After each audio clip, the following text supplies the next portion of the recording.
Today, we will continue our discussion from last time, where we really began to dive in deep into the true formal quantum theory of the atom. This is really the way the modern world understands the atom and the material world around us.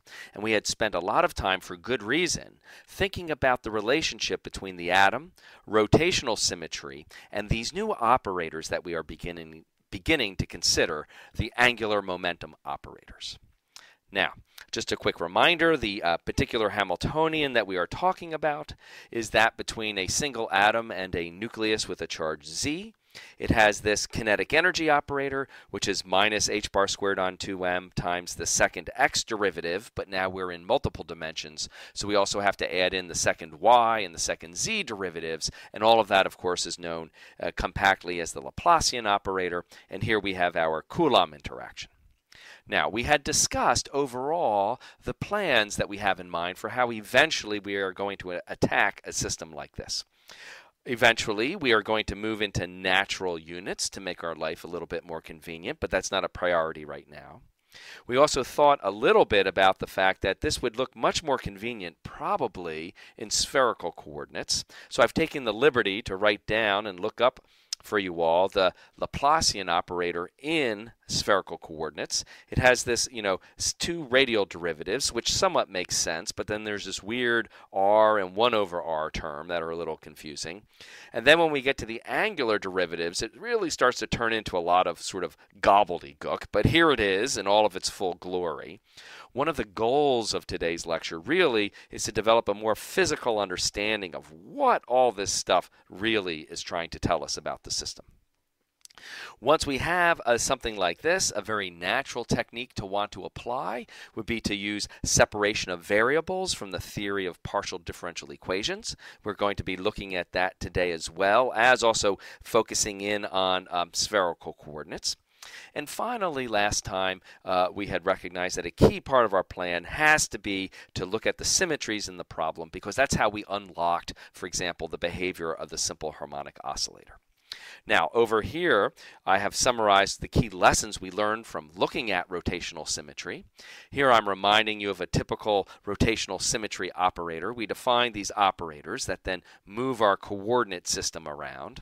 In particular here, if I'm looking at a rotation operator for the z-axis of a somewhat small angle epsilon, what that does is it transforms me to these new coordinate system, this primed coordinate system. If I'm rotating around z, the z-axis doesn't change, but the x and y axes do change a little bit.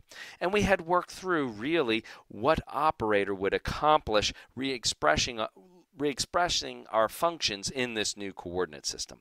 And those operators then, we found, were very closely related through this formula to these key operators, which we recognized look just like angular momentum. So we defined then these angular momentum operators, which then are what we call the generators of small rotations.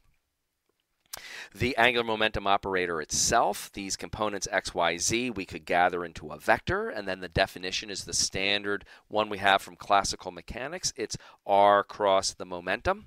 You can calculate that if you want from your usual determinant expression for the cross product. And when we did this, what popped out at us when we considered this type of rotation actually was precisely this combination of operators, which is exactly the z component of the angular momentum. We also looked at the angular momentum in spherical coordinates, and we found a very simple and intuitive expression there as well. It looks a lot like the expression for momentum. It's got h bar on I, but now because it's angular momentum, instead of d by dx, it's d by d phi. And this also underscored an important lesson about these angular momentum operators. They only act on or influence the angular coordinates. They don't do anything to the radius because, after all, they are just associated with rotations, and rotations never change your radius. We then argued that because of the spherical symmetry of the atom, the Hamiltonian definitely, from our previous symmetry arguments, has to commute with these rotation operators, and by doing a little bit of mathematics, we were able to show then that that also implies that the Hamiltonian must then commute with each of these different angular momentum operators. And that's a key fact that we're going to be able to use as we move on in order to make our job of finding the bound states of this Hamiltonian much more simple. Now, there are some important consequences of the fact that this commutator is 0. I'll come back to those because there's an interesting story and a new concept there. I want to introduce something called Noether's theorem. But skipping over that, if you go ahead then, our next step, like we did in the harmonic oscillator, once we know what operators we want to use to build up our solutions, we need to be able to express the energy, the Hamiltonian, in terms of these new operators. So we began an investigation of the relationship of how to express energies in terms of angular momentum. And for inspiration purposes, really, we looked first at the problem classically, because it's complicated enough even classically before we're going to do our quantum mechanical attack. And what we realize classically, if we think, for instance, about kinetic energy, which we can always get once we know the square of the momentum, we can relate this to the angular momentum directly, and in fact we saw a very convenient way to do this is to look at the square of the angular momentum, which we wrote out in terms of its formal classical definition, and then using this quadruple product vector identity, we were able to express it in the following form as r squared p squared minus the dot product between r and p quantity squared, which is then something that turned into something very intuitive. It's just the radius squared times the perpendicular component of the momentum in the direction perpendicular to the radius. Again, it's closely related to angular motions yet again.